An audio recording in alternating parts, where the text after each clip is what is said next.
As on my screen, I'm going live. We're going live here in Britain on the trail of I'm live.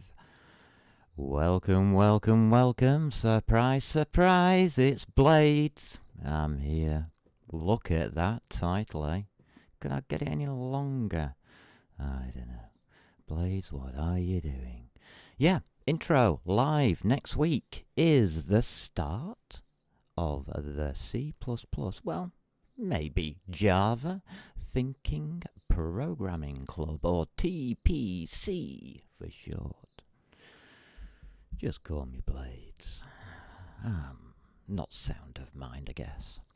So, let's say something. Hires to all that catch this stream. It's unannounced. It's not typing. I'm on the wrong keyboard. Oh no! Blaze, what do we do? We find the right keyboard. Hires to all that catch this stream. Oh, yes. It starts with a Blades moment. And we continue into bliss. What's this all about, Blades? What are you up to? I'm going live. I've decided I don't like hiding behind videos. By the way, all the videos that I put up are one takes. So they're effectively live anyway. It's just that they're not viewable live. I never do a no, I did once. Once I binned a really, really bad video where I just cracked up laughing halfway through. And I couldn't stop laughing because of what I'd done.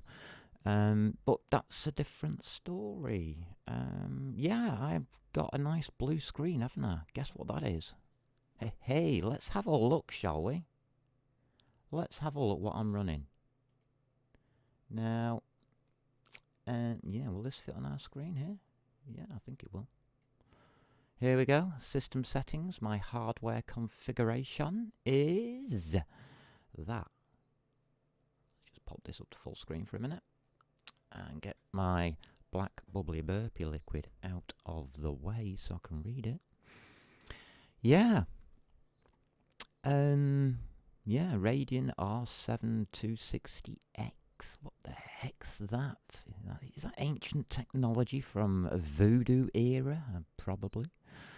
If anybody knows about the Voodoo graphics cards, please write it on a postcard and send it to Australia. Yeah, I don't have installed a graphics driver, really. Just, well, what came with the system. Because it's me. I don't care. There you go. That's what I've got. Kernel. Does it? I don't know if it tells me on here. Hardware configuration. Does it actually tell me what chips I've got or anything like that? God knows. It will do somewhere. Alright, let's see what else we've got down here. System D. System administration. Oh no, I don't want to click on that. That could be deadly. If I get my hands on something like that. Network, yeah, that's what I deal with normally. Account details, you're not having those. Online accounts, ooh, I didn't know I had any. Oh yes, I have. I've got, I'm going to update me Patreon this weekend, I think. Today, tomorrow, yesterday, whenever. Yeah, I'll get the hang of this live business. Or trying to be alive. So, what am I doing here on Linux? Somebody's had enough of Windows. Sorry. Yeah, I've got a fantastic Windows thingy. Few £1,000s worth of it. Convection cooled. Yeah, it's convection cooled. It's an i7. It's a nice little setup, costs a lot of money, but it's a nice little setup. But I'm going to be programming on here. Why? Because let me show you something. If you download and install Manjaro, you get something called Octopi, which is all the resources you can have. And if I say I want SDL2, it'll come up with all the SDL2 stuff. Oh look, I've got it installed, it's ticked. There you go, and it gives me the info. So it's part of my system. It's part of my system, you know what I mean? It just means my life just became easier. Very much easier. Everything I type into this machine, it just does it. Everything I type into Windows, I've got to download something for it to work. What is up with that? Something I might have missed. What was it? Blender. Is that on here? BLEN. There it is. You see? It's not even installed. So all I do is say install. Da-da-da-da. Yeah, I'll have CUDA. I like a bit of CUDA. Don't know what it is. Yes, I do. But yeah, I like a bit of CUDA. Press me tick. It says running the terminal. Yeah. We can do that if you want. Don't mind. As long as I can do it in one hand. There you go. I just say yes, and that's Blender. Hi, Blender. Clunkety clunkety clunk. And what happens is, I now have Blender. And I can access it. And it's wonderful. And it's very, very nice. So yeah. I can do anything on here, really, any language. I can probably set any language up within 30 minutes, full professional setup. Not a problem. So if you ask me questions about Java, I'll just download Eclipse or something. Or is it NetBeans you Java people use now? Come on, own up. Type it into the chat. What are you Java people using? Because all it is C++ without pointers. Well, it isn't. It just hides the pointers. And it hides all the destructors. Yes, I know what Java does. And then runs on a server. All stupid things to do. I don't know. A language that runs on a server. Why not just... I was going to write a server in Java and then I realised I'd be running a server on a server. What's the point in that? I can't remember, but there was a point to it. Oh yeah. Proofing. Java is very good at proofing things. Proof of ideas and concepts. You can... Doing a page in Java, what can take a little bit of thought in C++. So, yeah, hats off to that. You've got a good one there. You've got a good one. I'll give you that. But you haven't got my system, you see. You ain't got my system. I'll show you now. I'll show you my system in a minute. It's just checking the integrities. Come on, package integrities. Where's that black burpy liquid? Oh, it's there. Let's do that first. Because I likes that. So, tell me what you lot like. This is not necessarily about me and Amber Skies. Although, if you don't say anything, it will be. And all I'll do is poodle along with Amber Skies quite happily, minding my own business, not interfering with anybody else's. So, you're free to do what you want.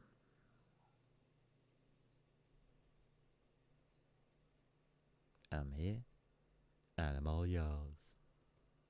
Yeah, you. Looking at me right now. I'm all yours. You've got a chance now.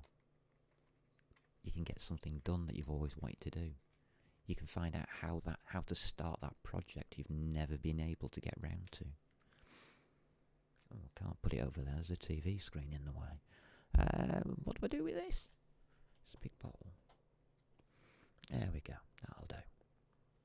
Are we finished, Blender? Oh, you're installing CUDA. CUDA cores, eh? Who'd have guessed it?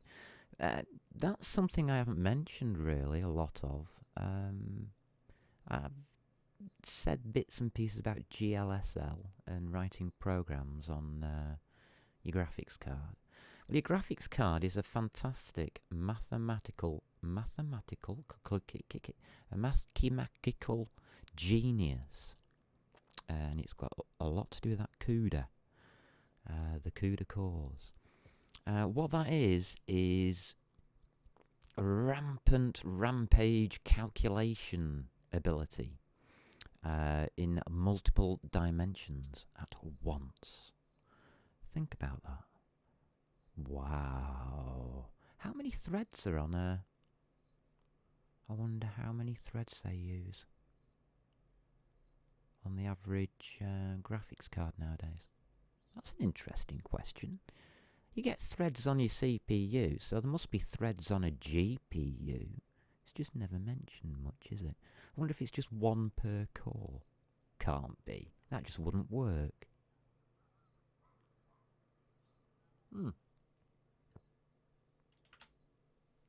I've got Blender now. Speaking of Blender, I remembered a little bit that I did ages ago. A Qt thingy. Whoops, don't do that. About what was it? It was about doing a box. That was it. I remember now. We put a box on screen or something, didn't we? Yeah, I've gone back to blue for you, so you feel at home. You Windows people feel very much at home. It's exactly the same as it is on Windows, so don't worry. I've just done a full series on Windows. Go look at it. It's actually quite interesting, I thought. But it's all here anyway. Okay, what have we got? Intro. What are we doing in this club? We are, development workspace. It took me, 30 minutes to put this together. I tried putting it together on Windows for you, but, well, failed miserably. We've got module 1, 2, 3, and 9. In module 1, we have Amber SL, a static library full of goodies to play with. In module 2, we have the server from the last series. And if we've got a server in module 3, we've got a client. The difference this time is they've all got their own VS Code. Which means if I now go terminal run build task, it'll say which one. Yeah, clever, huh? Clever little blades. And I was messing around with development earlier. This is our development area where we play. Our playground, as it were. And any thoughts that we have during the stream go in here. So I'll introduce this. It's the introduction phase anyway. You can see from other videos and stuff what the module 1, 2 and 3 are. I'll give you a guide to those videos in a minute. This is our development area. It's fully notated this time, you can see. I've actually notated it all, so I know what I'm doing. The only thing I haven't done is those. Whoops. I should have put here that is the standard library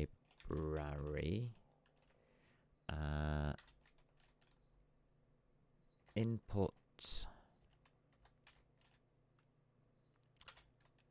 output for the C language. You see? That's not even C++. I've already started mixing and matching as I've gone. And that is a 3D open GL window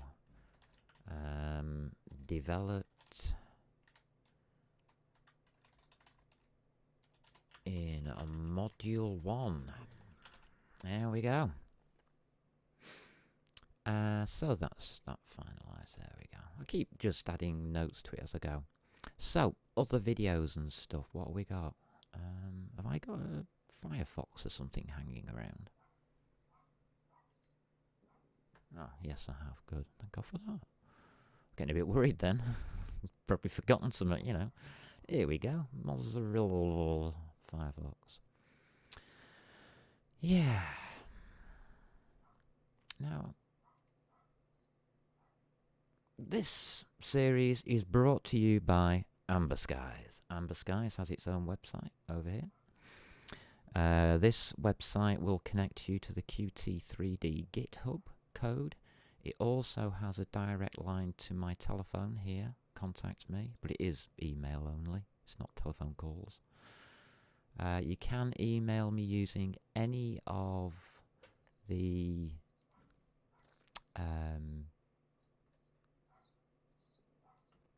thingies. What thingy's called? I've forgotten. It's these here, where it says like, welcome. No, don't say, don't. Thank you. Don't need to listen to myself. Thank you. Okay, enough of that. There you go. Show more. It says at the bottom here, and it gives you the website address and the Patreons and email. There's an email address there as well. Category education, really? Should I change my categorization to entertainment? I'm not sure yet. I'm not sure. Do I take this seriously enough? Yeah, it's education. I do actually take it serious. So there is that. Of course, brought to you by Amber Sky. So that does mean that we have a Patreon, unfortunately. We do need support. That page is going to change.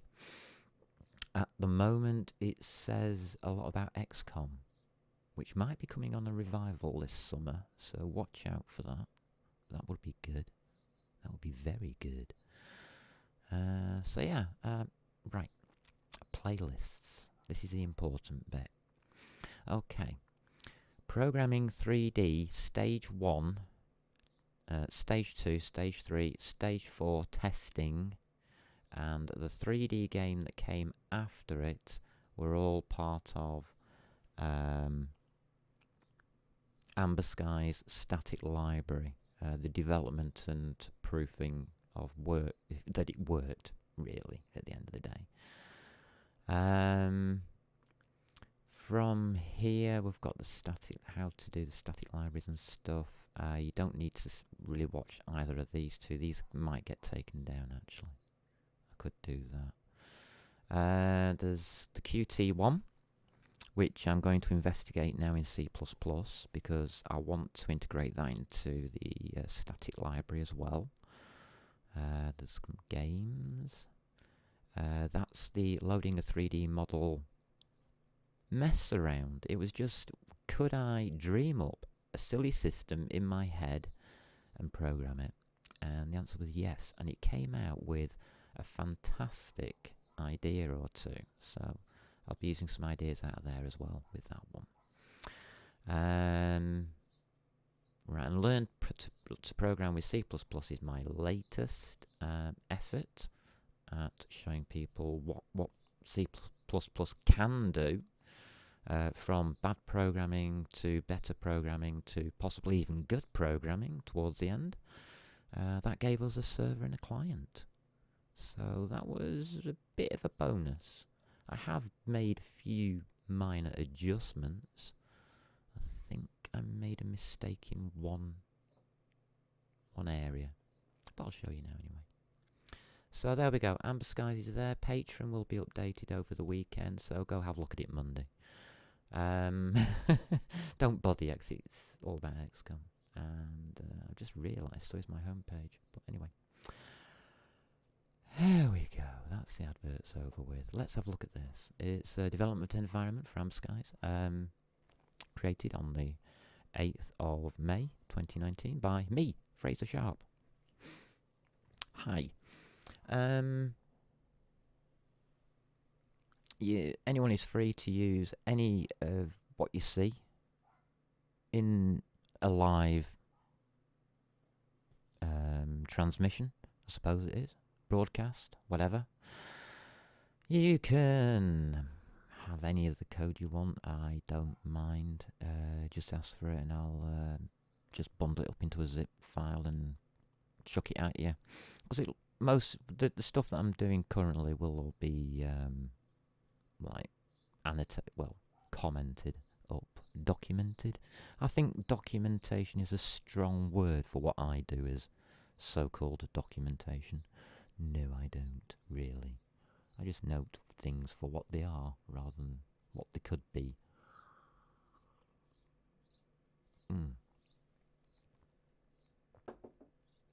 So, what was I up to this morning at 5 o'clock when the painkillers wore off? I got up and just sat down and thought, well, I've been thinking about writing a graphical user interface, and I want to do something different to what Qt have done. So I checked through a few things and I found out that, well, I might have just struck a good idea here. That, remember our, going back ages now, to Windows 3D. I think that's towards the end of that series on the static library. I think it might be stage 3 or 4. It's easy to flick through to find it, I suppose. I always print up the GL version just for information, but set viewports, background, colour, and I mean and transparency. Hold on a minute. Can you really do that? Yeah, I can. Changes that I made were... I wonder if it's in both programs. I don't think I looked at both. But I noticed in network, in here, I'd miscount is less than clients.size. I just noticed that was missing around here in about line 16 or so. So, yeah, watch out for that if you're using that network stuff. It's just something to have a quick look at. You see, it's something that isn't obvious because it may not happen because of the if statements. It's hidden behind an if statement, so it counts as a mistake. Hold me hands up. I made a mistake. I'm human. Oh dear. Claiming to be human? You? Human? So I'll just check in module 3. Client, source, network, CPP. And this one's slightly different, isn't it? No, it doesn't have the same format. That's a shame. I was hoping I'd made I've still got the test stuff in here. Oh, that's good. Still got all the test stuff. Right, so tests are up on those. These are not final versions. Okay. So yeah, what about this transparency then, Blades? Well, what I did was, using AmberSL, well, I included display window3d.h, of course. I then said, can I have a window with a title, a width, a height, and perspective. I put true in instead of orthographic. What is perspective? What is orthographic? Perspective is 2 eyes. Orthographic is 1 eye. Is that the truth? Yes, actually, that's really the basics of it. Yeah, that's binoculars and that's a telescope. With orthographic, things don't get smaller the further they get away. Things just stay the same dimensions and never change. It's used in top-down games, board games and things like that, where you build up layers of interaction on the screen in orthographic views. That sounds interesting to me, but no, I wanted some true open.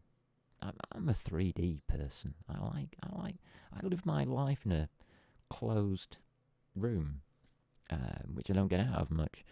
I want to open up a network that's 3D that I can move through and walk through and meet people and say hi. You know, nothing much.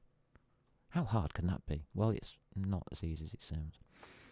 So I was messing around with this, and it struck me that if I'm going to make the client the GUI and the server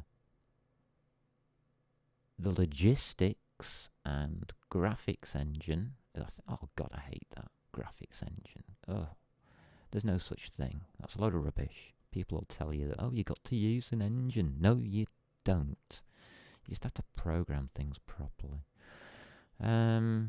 So our program is clear the screen, update the window, check if it's running. If it is, we continue doing the same thing. If it isn't, and I've clicked the little button, the little X button up in the top right hand corner, then that will trigger that to be false, and it will drop out of the program and close. Or so it says. Right, I've programmed it for this green button. Let's see what happens.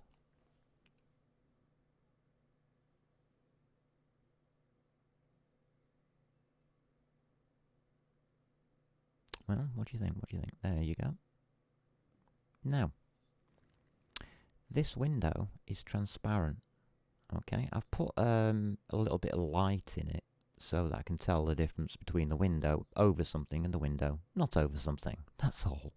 I just put a little bit there. Now, if I'm there and I do that, that one comes to the top. But if that is full screen, I now can't operate anything below this screen. And it's totally see-through. And it's totally, well, it can be totally transparent. It's just I've slightly coloured it so I can make sure that I'm getting things right. What happens if I take a 3D object and place it, say, here?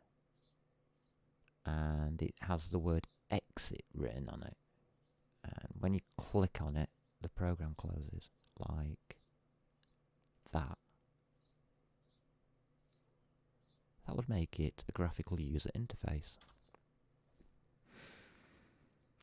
That would mean that the main program, which is a server, can get on with whatever it's supposed to be doing, whilst the user wonders which button to press. That's interesting. That's very interesting. And remember, I've designed it so the server is on the same computer. There is no latency. There are no milliseconds of transfer. It's two programs running side by side, effectively. And we are fortunate in our modern era that our computer is able to do things that, like 20 years ago, would have been complete and utter dream. I mean, to me, this is now my dream of when I was a kid, what I wanted to see. I saw it for a glimmering second when I started on artificial intelligence programming. I think it was, 13, 14 at the time. And, well, what happened? Microsoft came along and bombed the market with Windows. And by 1995, they'd been so successful, they had completely oppressed the market and shut down all competition, really, effectively. And have done so, and it's been the biggest monopoly in the world ever since. And it's been the bane of the existence of, well, computers, because it stopped us developing it further. We are tied to Windows 10. Even Linux tries to imitate the 2D window theory. But watch what happens if I just pull my mouse wheel down. Not there, you plonker. Here. Is that... what? Yeah. I've got more than one screen. Yeah. But look at what it's doing. It's 3D. Come on, people. I wish the world would wake up, turn around to Microsoft and say, I'm sorry, but Windows is no longer good enough. It's, nearly 15 years of 2 dimensions. And we have GPUs inside our CPUs which can run 3D. You don't even need a graphics card. I'm not even using one. Did anybody try and read what it said?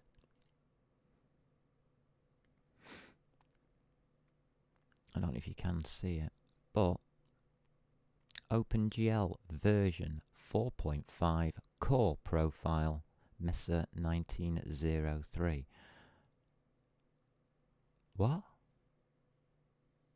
That's a generic driver. It's not even a driver. It's just an OpenGL converter. That's all it is. It's not even a graphics card driver. Well, yeah. Rant over. I'll let you rant it through your own minds and start thinking about it. But if there's any youngsters out there that see this and see some of these rants, just please shout louder. Let it be known. So, here I am. I've got a transparent window. What should I do with it? I think I might just invent a button. Yeah. Well, at least see if I can put an object on a transparent screen. I mean, that'd be an interesting idea in itself. Doesn't quite make sense to me how I'm going to do it, but hey ho, is there any harm? I don't know.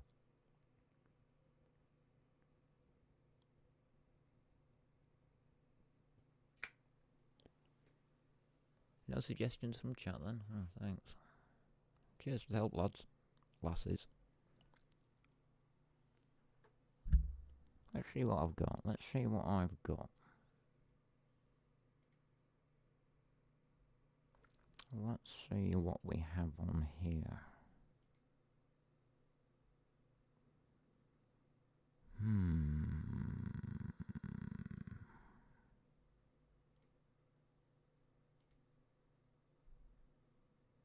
This should do it.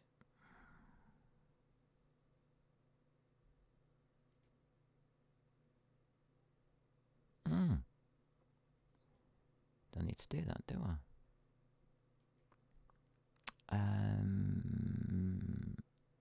Okay. Yeah. Close that lot a minute. Close you.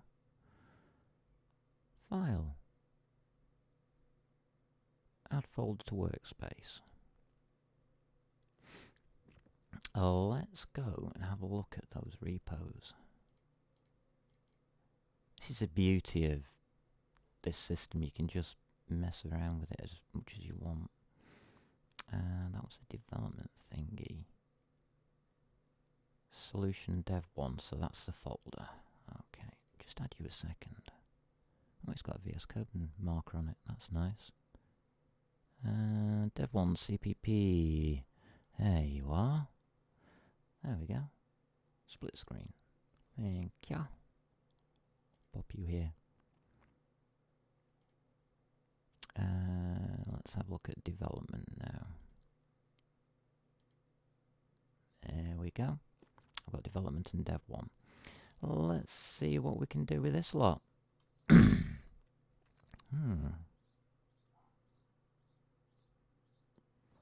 Right, I don't want any of this GL Core stuff. That's more Windows and Visual Studio orientated, because that's Visual Studio. That ain't gonna work here. Display window, yeah. OBJ data structure. Hold on a minute, did I add that or not?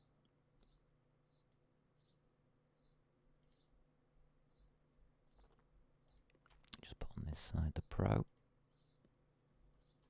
That's a H, isn't it? Is it? Yes, it is.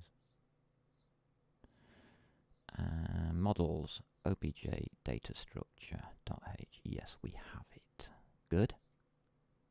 What did I just do that for? I don't know, because I'm an idiot.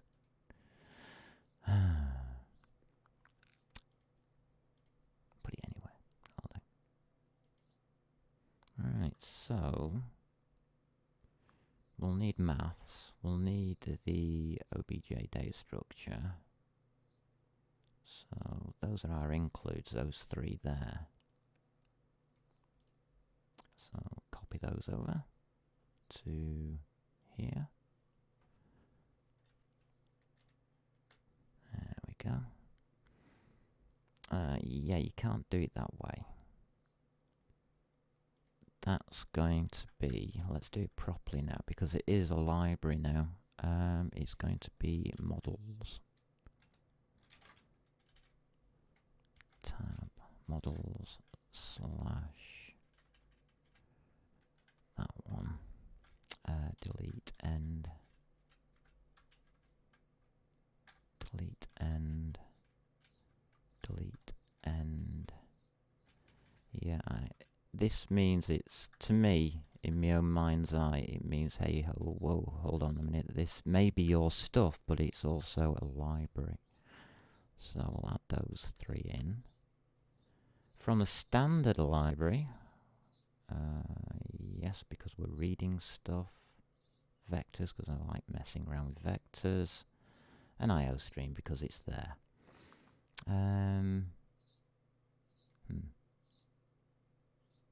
Okay, copy that over. I'll pop you here, though. No, I'll pop you here. There. Alright, so we've got some of those.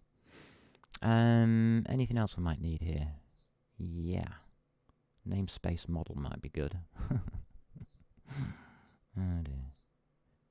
Where should we put that? We can put it at the end here, can't we? Alright, that's namespace model. Blah blah blah blah blah blah blah blah. It's all stuff we've done before. I'll just follow that line.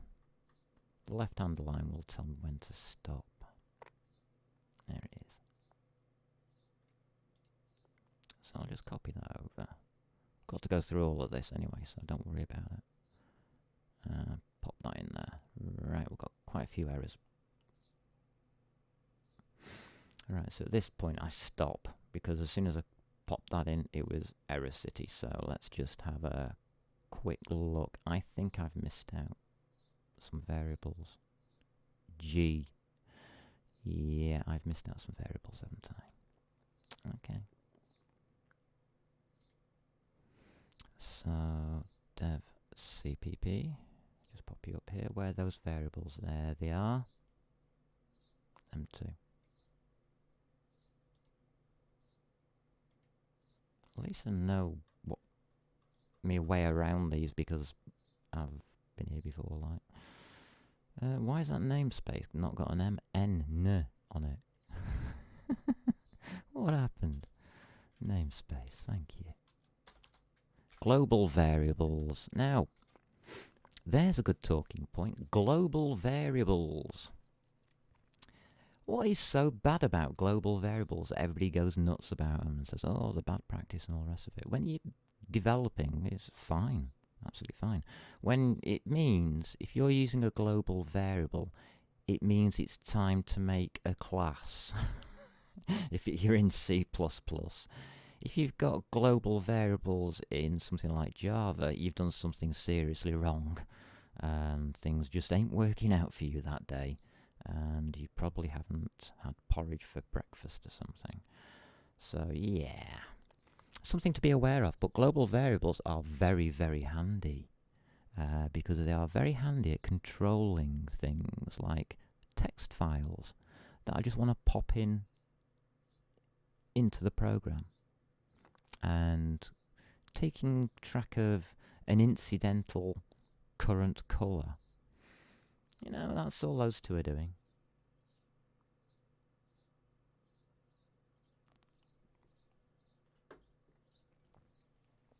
So they're going to be alright. I think they'll be alright. Let's relax a bit now. Come on.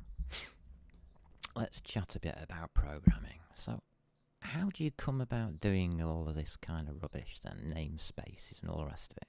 I always use a namespace because it's good practice and it saves you a lot of heartache. Because if there's a mistake and you haven't used a namespace, you don't know whether it's your mistake or the mistake is due to one of the includes. Now, it can get very, very difficult to find errors the further and further you go into a program and make it more complicated. So the best thing to do is don't make the errors in the first place. At this stage of the game, where I've got full applications waiting on the verge of development, hanging on there at the cliff in skeleton forms, and a development system here which is pretty well detailed. I can literally choose to alter anything I want and basically do anything I want with any of the modules, and I am free to add modules as I want and then remove modules as I want. So I know now that I'm referring to Dev 1 because that's out of sync with everything else.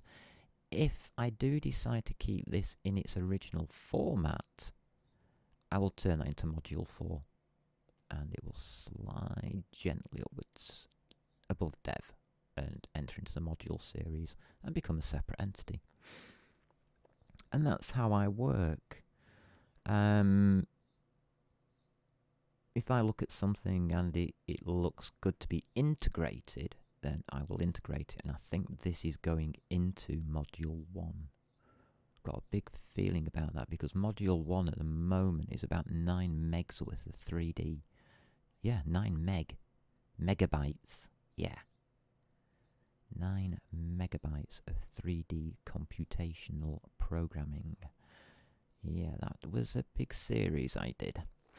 A good one as well. The design on it will last and pass the tests, and I know the design inside out, so I'm happy with that. Okay, here we go. Let's just have a think about this model business. We've still got a red mark.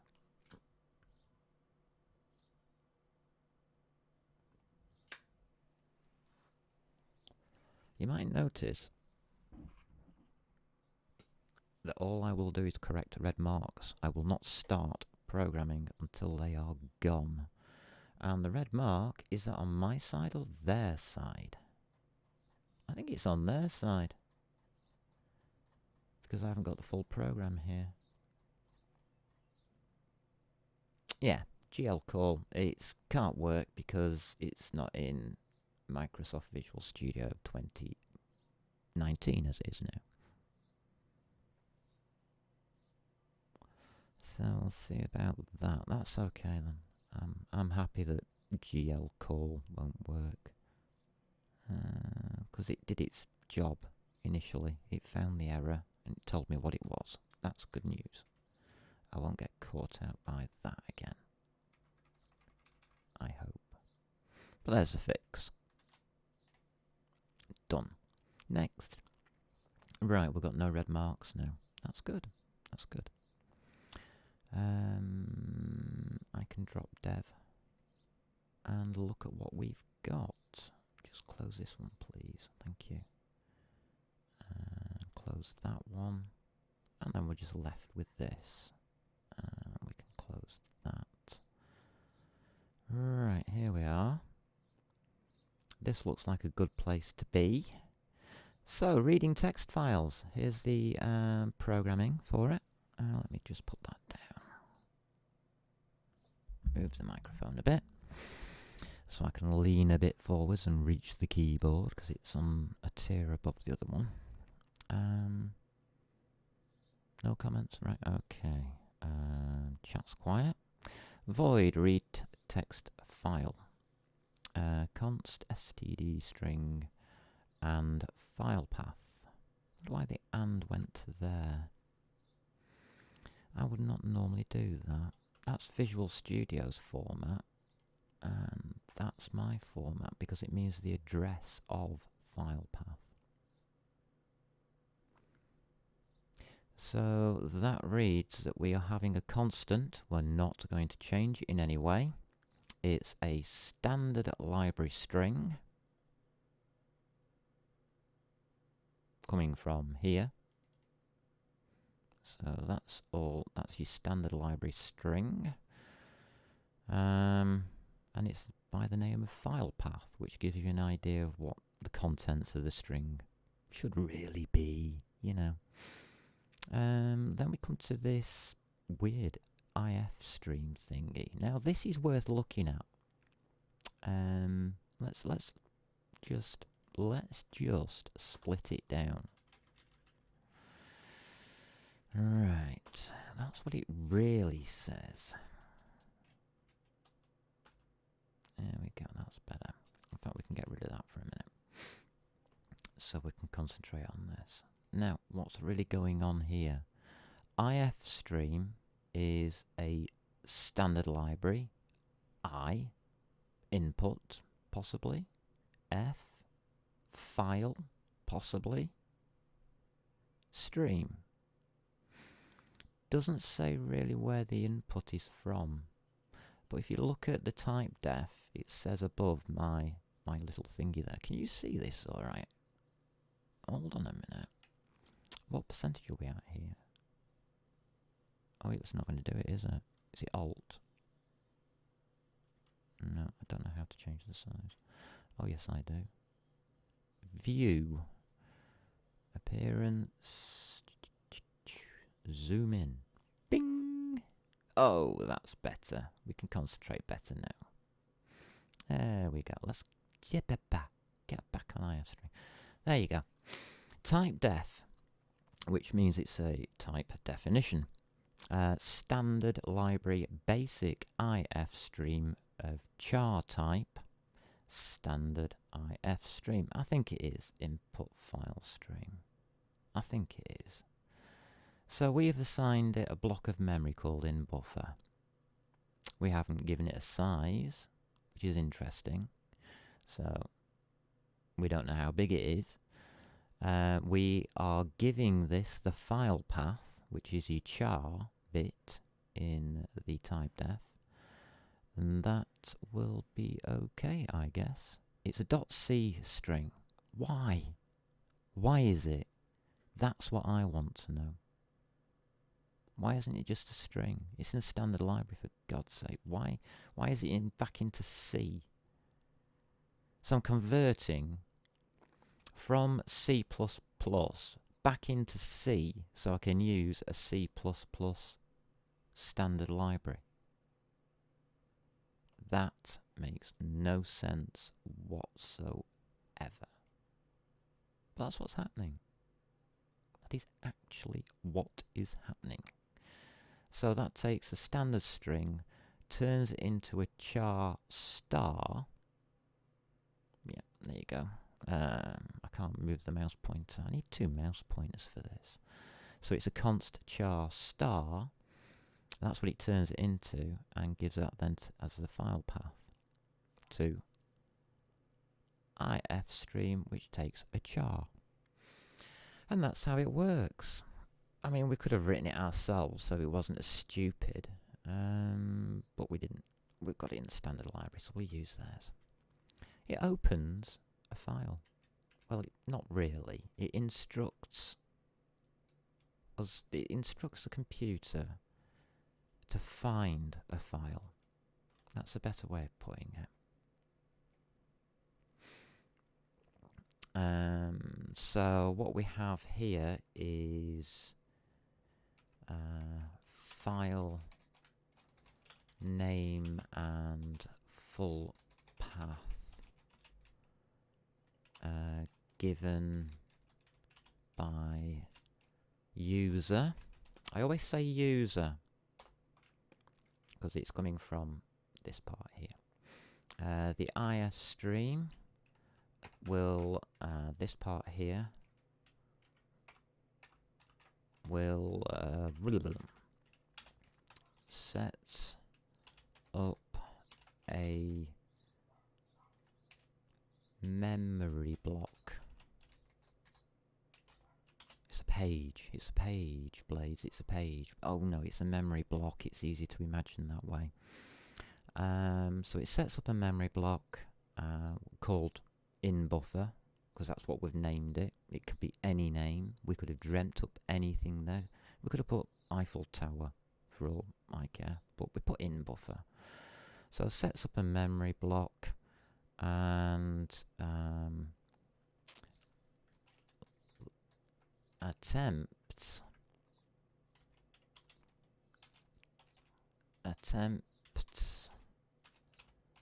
to link it to an incoming file stream. That gives me IF and stream. So what is IF stream? I don't know. Never looked it up. Let's do it. I just made that up. So, C++ IF stream, please. C++ reference. Input stream. Oh, it's an input stream class. And this is a bit. Let's see if we can do anything with this. View, zoom in. A little bit better. View. Good God. Control ++. Okay. Control ++++. There we go. So this is IF string. Input file stream class. So it's well, I think I got it right. Objects of this class maintain a file buff object as their internal stream buffer, which performs input and output operations on the file they are associated with. I thought it was an association, that line. Thank you. So it's clarified it, and it's just said I'm correct. Thank you. Good God, I'm correct. Let's celebrate. Black burpy bubbly liquid. Yay! Cheers, everybody. I'm correct.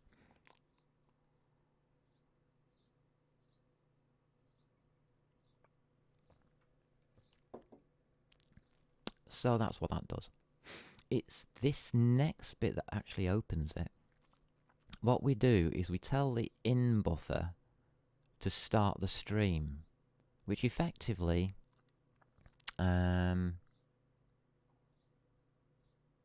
says open the file in English. So that, not the not thing at the beginning, that's because we're doing an error check, and we shouldn't really be doing an error check that way. What we should do is we should put that inside there and put else error. Why?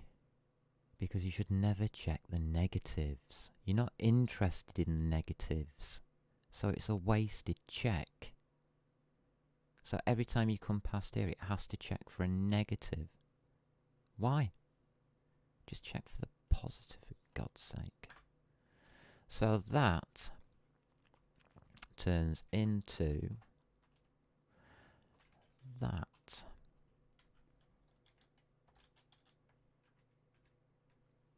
And all we have to do is put whatever we've got here, dink. God, that's still small. Inside here. The positive side.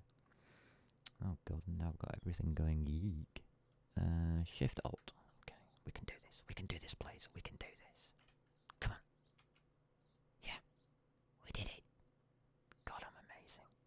Yeah, that's it. So don't need to do anything there. Don't need to do anything there. We've got a while there. You see, while not in buff EOF. We've done it again. We've got a not, but this time it's a good not because it's checking for the end of file.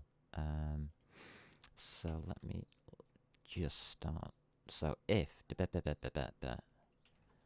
that does not actually open the file. What it does is it initiates the stream which was set up above. In effect, IE opens the file for reading only. There you go. That's what it actually does. It doesn't open the file. It just seems to open the file. Files are not open and closed. There's no such thing. They're there. They're a physical thing. They're either on a hard drive, they're on some memory, they're somewhere in the filing system, they're somewhere in a system.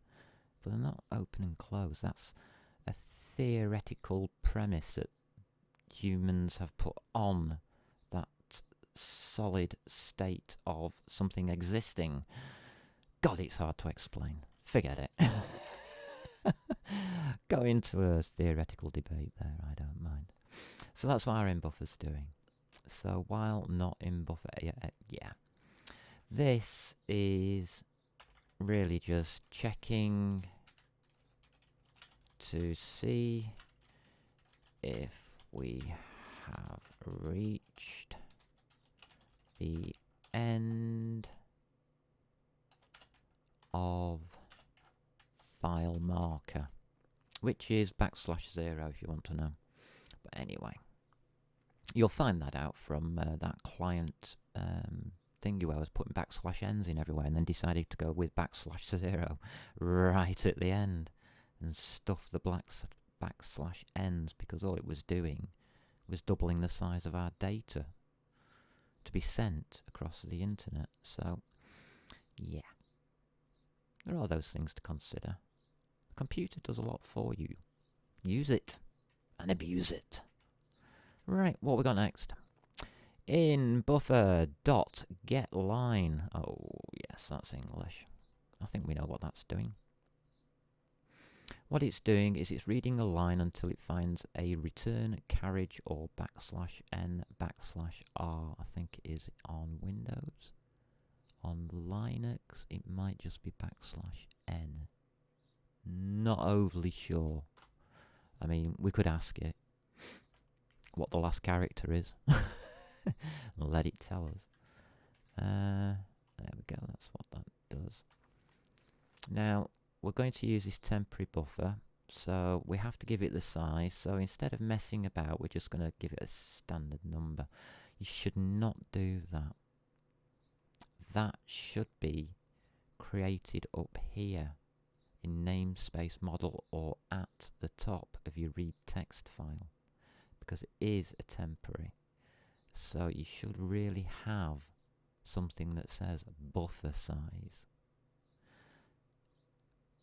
Is it worth it? Yes, it is, because this makes it... What you're doing is you're looking at this code, you've got notes, and all of a sudden you just got this magic number that appears, 256. Well, that's 1/4 of a kilobyte. Yes, I know what it is, but, you know, it should be 255 actually.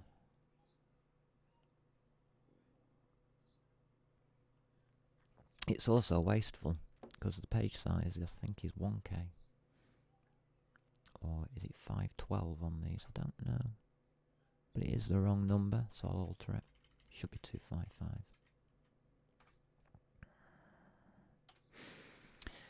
Yeah, well, not to worry. I don't mind altering my stuff as I go along. Right, this is where that G thing comes in for global. I always mark globals with a G. Like I in classes, I'll put M underscore for member variables, which are class wide. G's are, wide. As wide as it goes. There's locals as well if you want to know, but I don't bother with the L underscore usually. Luckily. That's a pushback. Nothing new to us, hopefully. If any of this is new to you, or you want anything explaining fully, and I'll really go into it for you, I don't mind. a standard string, temp buffer, then ask away, don't mind. Don't mind questions. It's the answers I mind. Because I have to get them right, especially if I'm going to tell it over the internet. So I will double check everything that I tell you, and I'll show you that I'm double checking it on screen. I'll show you where I get my information from and how I research things. That's what this is all about. Like, this is more of a thinking club rather than, well, it is a programming thing as well, of course. So this, we'll just notate it as temp buffer. What are you up to? And give us a space on that line. So what have we got near now? Initiates a stream, checking to see if we have reached the end of the file. So that initiates a stream for in buffer. And what this does is takes the next line from the in, and it's capital buffer. And that's why I called it in buffer. Because once upon a time I wrote a note and I put the input buffer as two separate words, and then eventually over time it just became the in buffer. Easy really. Temp buffer is C. Come from my C days. I've doing me temps like that, and is open is C again, and it's still in a standard library for C++. I should put complaint in. No, nothing to do with me. It's their language, not mine. Else we are going to give an error and just exit the program, because it's pointless continuing if we can't read the data that we need for the program. So I'm just going to crash out with a bit of a doobry. Read text file. Always say where it's come from. Unable to load file, and that should say error. And notice C-E-R-R, not C-out. Because on some IDEs, integrated development environments, on some IDEs, the standard CERR goes to a window, a special window for error outputs. So that is an error there. And can we have that colon? Just one more space, thank you. Just tidying up, that's all. And we've got an end line, so we can do that and delete the space. Oh no, there's a file path to come. Unable to load file, and then it's just file path. Okay, yeah, that makes sense. I don't need to split that line down, do I? I should only have one of these. So that line should be split there. And there. Oops, did it for me that time. Thank you. So that line's split properly. And of course, if there is an error, just bomb out. Just hit tab. No point in continuing as we can't read the data needed. What's that? There we go. That's really obvious, I suppose.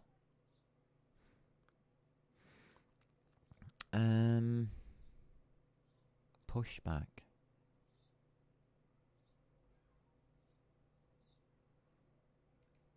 Okay, I'll note it. Add one line at a time to the back of the queue. stroke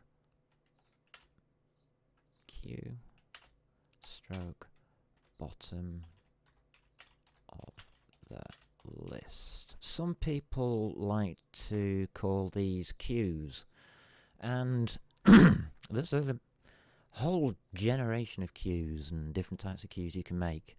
There's FIFOs, Philos, God knows what's those. That's all computer science. That's not really interesting, and really you use what makes sense. So in this case, it makes sense just to get each line from the in buffer and put it to the back of a vector of strings. A vector being numbered 1, 2, 3, 4, 5, sorry, 0, 1, 2, 3, 4, 5, 6, 7, 8, etc. So depending on how many of these pushbacks there are, you can actually access it then as gtext file open. Well, you can access it then like for line 10, you'd put in that 9 because you start at 0. So that would equal line 10, if you get the idea. So the line, so if you want the 10th line, it's 10 minus 1. That's how you can access them, just like you can arrays. So if you know all about arrays and fixed numbered arrays, then a vector is just an unfixed number array. It's exactly the same, but it just doesn't have an end as such. It has a temporary end. Yes, that's better. Else, yeah, done all that. Get rid of it now. I think you've had enough of me burbling on about that. We're nearly out of here. We're nearly out of here now. Char, temp, buffer, 256 again. Eesh, God, cringe. While not in buffer EOF. So while not in buffer EOF. Why are we doing this twice? Because I moved it with and didn't. I copied it over and didn't cut it. That's why. So delete. There we go. That's why we're doing it twice, because we're an idiot. Thank you, Blades. You like to mess things up, don't you? Yeah, there you go. That's how you read a file, a text file, properly. Can I get that all on one screen? Yes, we can. Oh, genius. I'm happy with that. I mean, that to me is a day's work. My back's already killing me, but that's not your problem, that's mine. So yeah, these are the kind of things that I want to introduce. You might not be interested in reading a text file. You might be interested in how to, convince a computer that black is white and white is black and draw zebra crossings. It's up to you. It's up to you what you want. But I'm open to suggestions if there's anything you want to do. I'm literally going to go through all of this and notate it, because that's what we're supposed to do. Us programmers are not just there to put the code in. We're there to make sense of it for other people to look at. Think about that very carefully as well. That is the real job of a programmer, to make sense of all of this gobbledygook.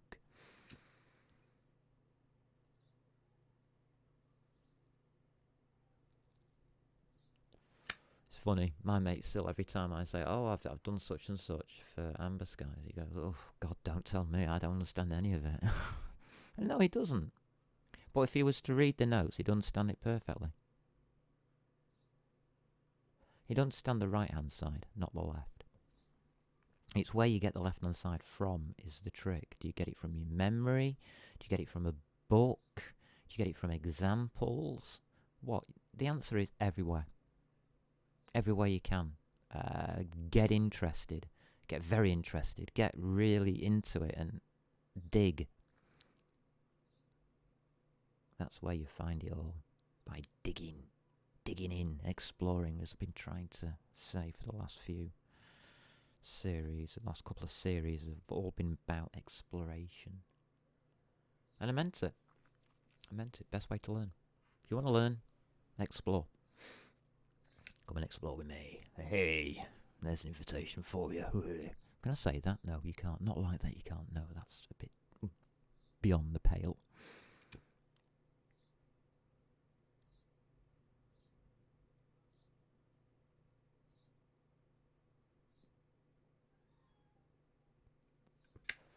So I'm sat here with my read file thinking, well, what good is that then? Well, obviously that's what computers do, they read and write files. It's just a function. By itself, it does nothing. Absolutely nothing, because it can't. It needs an input. See, there's no reply to it. And there's no reply because we've used a global variable. Really, that should be a return. Let's be honest. That shouldn't be a global variable. I must have been very lazy the day I wrote this.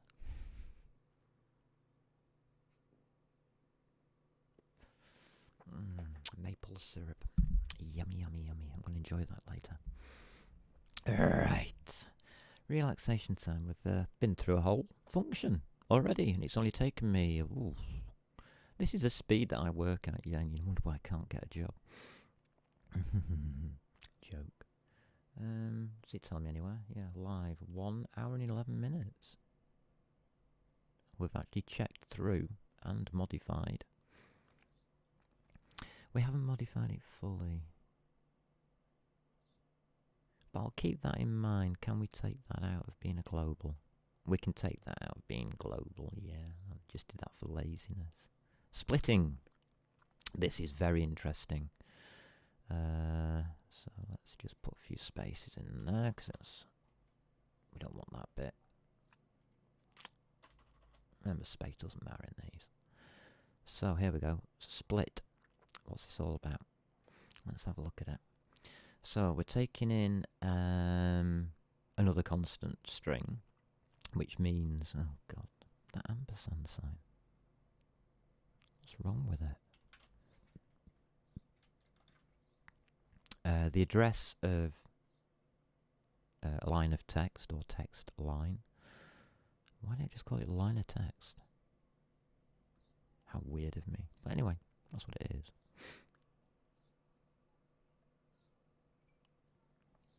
And we know we've got them all filed quite happily in one of these vectory things, but that's how you pass a vector over.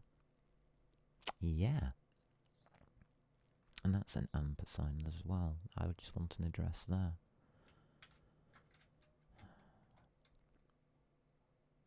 And the search character. I've actually copied that over. Why have I copied it over and not done a char star? Because it doesn't matter. It doesn't matter because it's only going to live for the lifetime of this. Yeah, I mean, that doesn't. That's literally a byte. A byte of wasted memory. Do that 1,000 times. Yeah, I know. I doubt anybody will put a split in a 10,000 or 20,000 for next loop. If they do, and they're doing 20,000 splits, then they've got a bigger computer than they need. Oh god, put that down. So, variables. At the top we have variables. I always set my variables first, so these variables are the wrong way around. That first bit should be last. Because that first bit, can it be last? Text line find, yep, position. Position isn't used there, there, yeah, okay. Why should it be last? Because it has that. It's got a function in it, which needs to be detailed. So where did these random variables come from? Initial position you're going to need, it's a split. You'll always want to know whereabouts. It isn't actually initial position, it's the location in the line of text where you are up to. So at the start, you're at the beginning, 0. That's initial position. Yeah, well, never mind. I think that's probably a good enough description of it. So that describes, I mean, you should really do this a lot.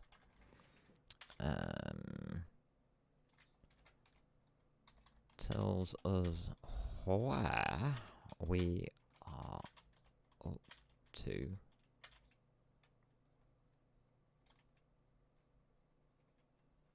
along the line of text. That's a good way of putting it. And split store clear clears the split store. And that's just clearing a vector. Right, I've forgotten you could do that. So that just sets. So I've used memset. What did I use it for? I used it for the M buffer in network.cpp.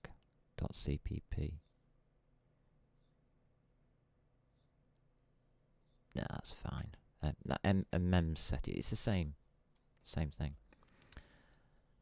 Sets all.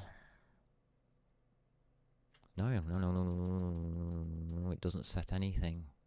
It clears it. Empties the vector of all current contents.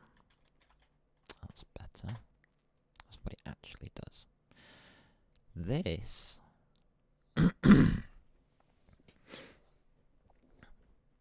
this gives the position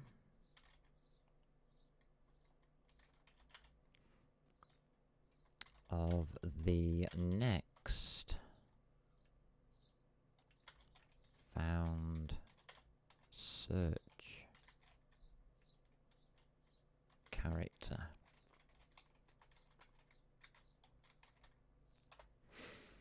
So once you know where you start from, and if you do a search and you find the next part, then you then have a subset or a block of a string which you are interested in. And that means it's time to do some weird stuff. Here we go. And in my mind it is weird stuff, but anyway. If I can see a better way of doing it right now, I will do it. So what we're going to do is we're going to take the split store and we are going to store the block of text between initial position and what we have found here, this position. So split store, push back. Let's split this down. It's awful. I hate things like this. This is what gives C++ a bad name. Because it really is awful. It's because it's been mixed with C. Never mind. Okay, that's looking good. Let's see if we can... right, so while position is not the endpos, which is the end of the string, the \0. Its term is an endpos or null position. 0 position, \0. Yeah. All means the same thing. But in reality, it's \0. Split store, push back. We know how, well, I've been talking about how vectors work, so I'm not going to repeat that, unless you want me to go further into it. We're going to add to the back of the list the text line, but we're going to take the substring, the part of the string that goes between the initial position and the position minus the initial position. Yes, that's right. because you don't want to go back to the beginning. You only want to go as far back as the initial position. So that takes that segment out of the whole string and copies, doesn't literally take it out, it copies that and pushes it to the back of the vector list. So at this point, we haven't really lost any data. In fact, we're just mounting the data up. We're duplicating everything. So if you've got an awful lot of data, this is very memory hungry. Very memory hungry indeed. And you certainly wouldn't like to put it anywhere near a for loop. Not in your month of Sundays. So I'm just going to pop down here, do this one. So this is just 1 second. Yeah, that's right. Yeah, know where it's. What it's just got to work out where I'm up to with it. What it's trying to do. So at this point, position equals text line. So we've got to reset the position, which is find the next search character from the position. Which the initial position, that's wrong. Oh no, the initial position equals position plus 1. No, sorry, I didn't read the line above. Okay, that moves the initial position to the current position's position plus 1. Now, I mentioned on testing when we were doing the videos of this in that playlist. Which playlist was it? Qt. The Qt playlist for C++, that was it. Because I did all this in Qt. This is the C++ version. I mentioned in that you lost a character because I was finding by the space character, and it didn't matter if I lost it or not, but when I put what was it? Was it I in or something? It came rather weirdly, because all the I's had been taken out. So this does need to be said. I mean, you're not going to get that from just looking at the code.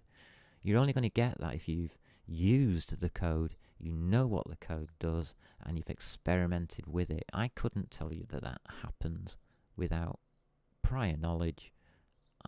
We did this in a series, and yeah, that's what happened. So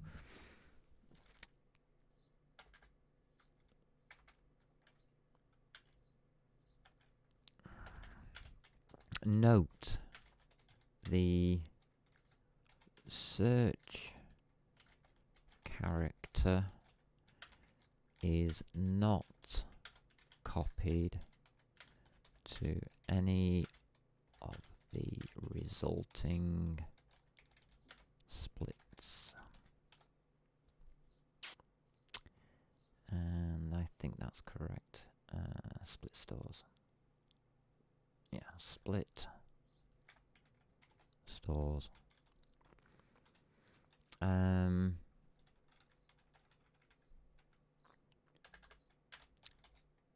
This may be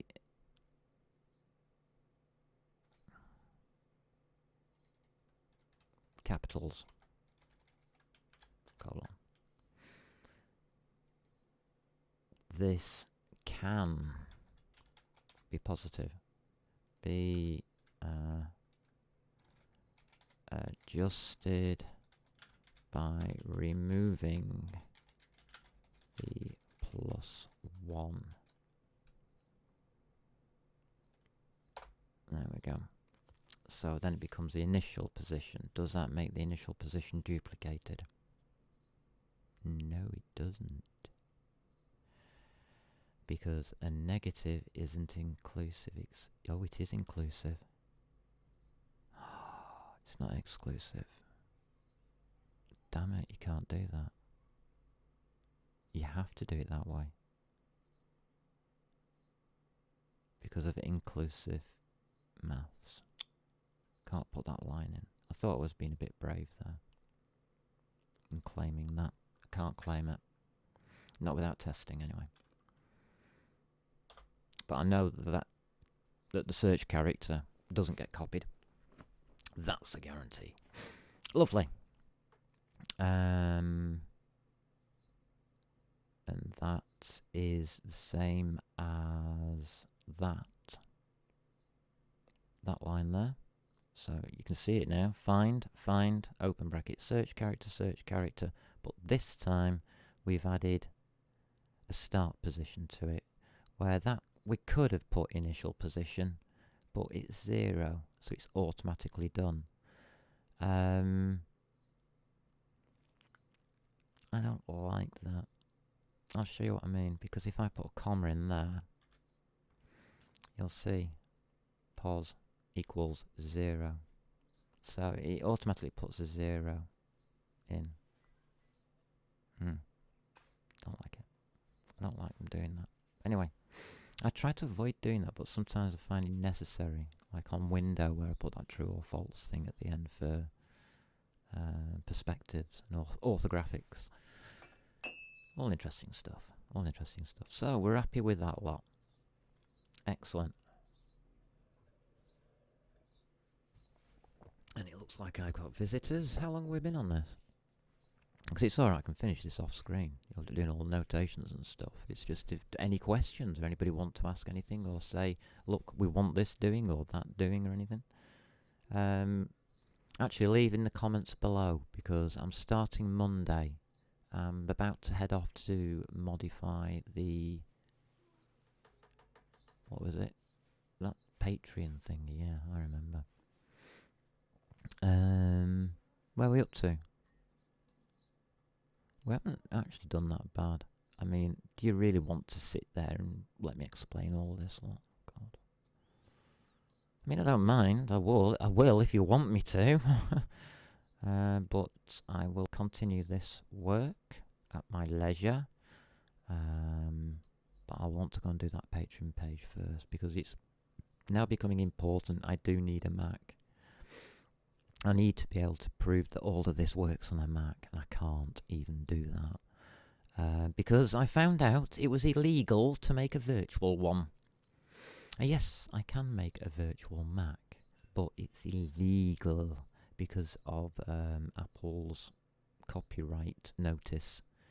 It says it's got an end-user agreement license on the software, that it can only be used on an official machine. So it then becomes pirated software, defrauding Apple. Yeah, technicalities. Do I care? Yes, I do.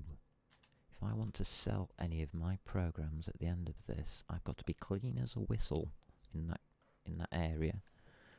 I can't be copyright bound by anything. So,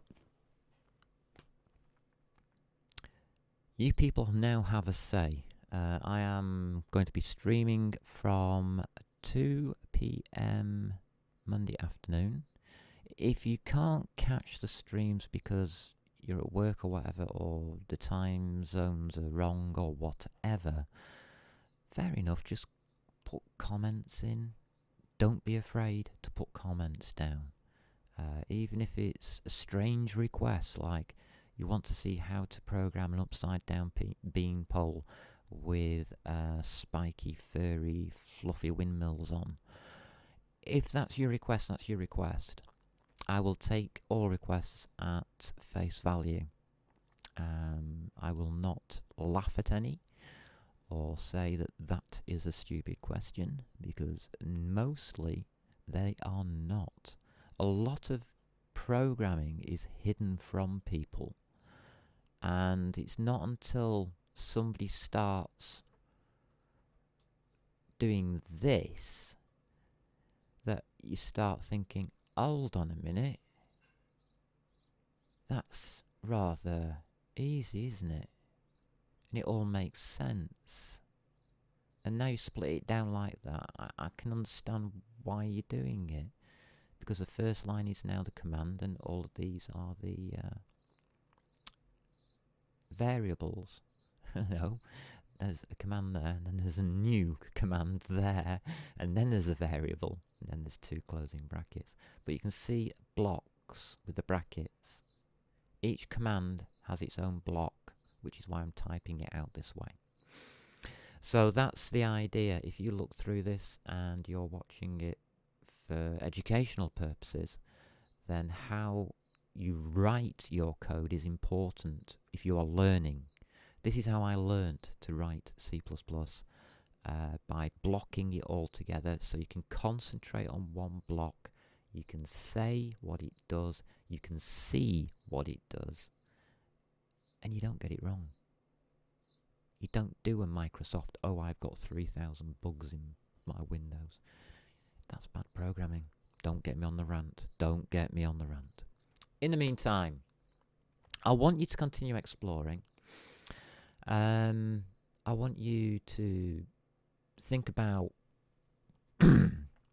bits and pieces which I've said about like graphical user interface and stuff like that, because what I'm going to do on Monday is obviously we'll be continuing this. Most of this will be commented by then, I hope, or at least split down so I can just run through it and what it's doing,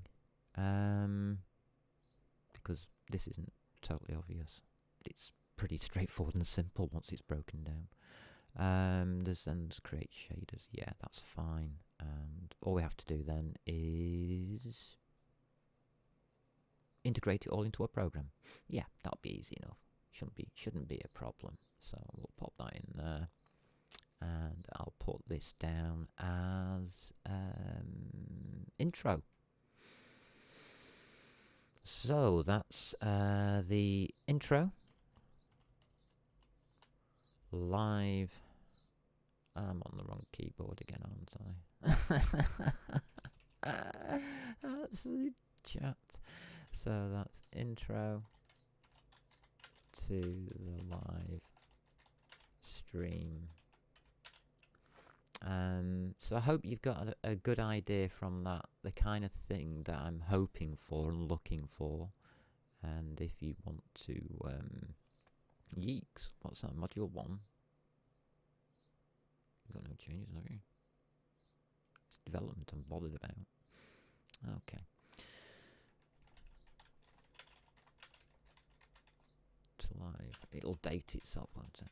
So yeah, you got an idea now of how I want to do things. I don't want to just sit here and chat about things I want to chat about. I want to sit here and chat about things you want to chat about. So, get involved. Be with it. Let's do something. Let's be original. Let's do something that has not been done so far. Take care. Keep exploring. And have fun.